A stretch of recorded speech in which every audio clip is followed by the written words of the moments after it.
the story time with Meghan. Once upon a time, no. The story is called Loud Noise. Loud! As they shout, said the kids. The kids' name were so good. And then they shouted laughing noise. Loud!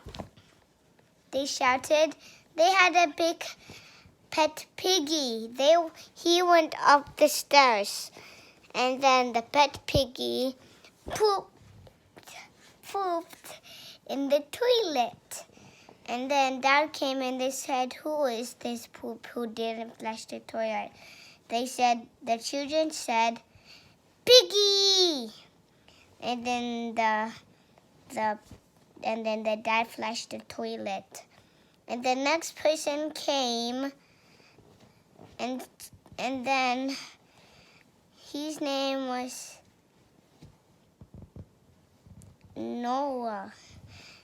He went to the toilet, and then he started peeing and pooping, and then when he went out, he didn't flush the toilet or wash his hands.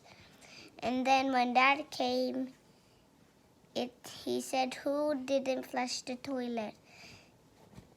He said it was Noah. And then it said, he was lying. He said, it's not me. It's the piggy. But that doesn't look like the piggy, said the dad. And then Mom came, said, who was this poo? And then she shouted with a big, loud noise. And then Mom had a loud, big voice. So the kids remembered the loud, big noise. So they loud shout. And then they sang La La. That's the end of the story. Bye-bye. Bye-bye.